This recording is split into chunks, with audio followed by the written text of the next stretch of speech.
दर्जा असलेल्या शिक्षकांची नियुक्ती व्हावी यासाठी आपण नेमकी काय पावले उचलणार आहात? एक गोष्ट अशी आहे बघा, की ह्या ज्या खाजगी शाळा आहेत, या खाजगी शाळांच्याकडून 100% असे प्रकार घडतात. मोजक्या शाळा आहेत ज्यांच्यामध्ये असं घडत नाही. उदाहरणार्थ कर्मवीर भाऊराव पाटलांचे रयत शिक्षण आहे, तर त्यांनी एकाला एकच शिक्षक मागितला. पण याने एकाला 10 शिक्षक पाहिजेत. का पाहिजेत? एक शिक्षक तर तो मेरिटवरच आलेला असतो आणि 9 लोक त्याच्यामुळे डिस्क्वालिफाय होतात. म्हणून मी 10 वरून 3 वर संख्या आणली. कोर्टामध्ये जाऊन हा निर्णय रद्द करण्यात आला. तर आम्ही आता आमच्या नवीन म्हणजे त्यांचे टेक्निकल गोष्टीवर हा निर्णय रद्द करण्यात आला, की आमचे रूल्स आहेत ते सर्क्युलर काढून बदलता येणार नाही. तर आम्ही रूल्स बदलायला घेतलेले आहेत. लवकरच फक्त 3च नावं जातील आणि माझी तर इच्छा आहे की एकच नाव जावं. जो गुणवत्तेमध्ये आहे त्यालाच ती नोकरी मिळावी. कारण पगार 100% आम्ही देतो. त्यांच्याकडून पैसे घेण्याचा कोणी अधिकार दिला ह्या लोकांना?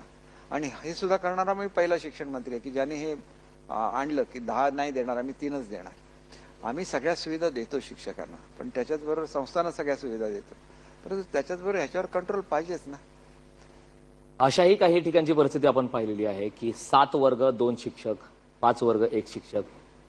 शिक्षणाची मुहूर्तमेढ रोवणाऱ्या प्रगतिशील महाराष्ट्रामध्ये अशी परिस्थिती आहे.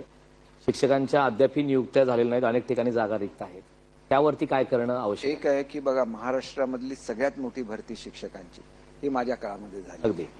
त्यातले जिल्हा परिषदेचे शिक्षक हे सगळे रुजूसा झाले. त्यांची संख्या 20,000च्या आसपास आहे.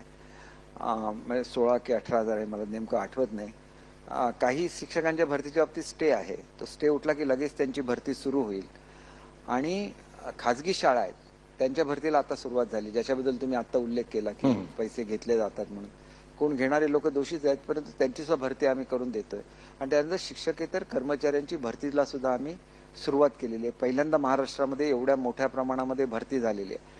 आणि तुम्ही त्या शाळा ज्या म्हणता की ज्याच्यामध्ये वर्ग जास्त असतात आणि शिक्षक कमी असतात, त्या शाळांमध्ये मुलांची संख्या किती असते सांगा?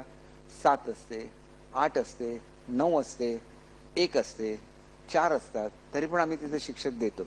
परंतु मी शिक्षण मंत्री झाल्यानंतर एक निर्णय असा घेतला की एक परमनंट शिक्षक आणि एक टेम्पररी शिक्षक हा शाळेला देण्याचा आम्ही निर्णय घेतला. त्याच्यामुळे किमान 2 शिक्षक हे प्रत्येक शाळेत राहतील.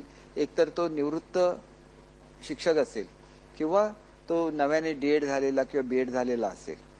हा एक भाग अतिशय महत्त्वाचा. आणि दुसरा महत्त्वाचा निर्णय घेतला, एक म्हणजे शाळेमधल्या बदल्या 100% रद्द करायचा. त्याच्यामुळे याच्या पुढच्या काळातली भरती ही डिस्ट्रिक्ट निहाय भरती होईल. त्या डिस्ट्रिक्टमध्ये तुम्हाला राहायचं असेल तरच तुम्ही यायचं. आणि ही सुद्धा भरती झाली, त्याच्यामध्ये डिस्ट्रिक्टच्या बाहेर जाता येणार नाही असं त्यांच्याकडून ॲफिडेव्हिट घेतलेलं आहे. त्यामुळे हे जे काही अनेक वर्ष चालू होतं, हळूहळू त्याला कंट्रोल आणण्याचं काम चालू झालेलं आहे.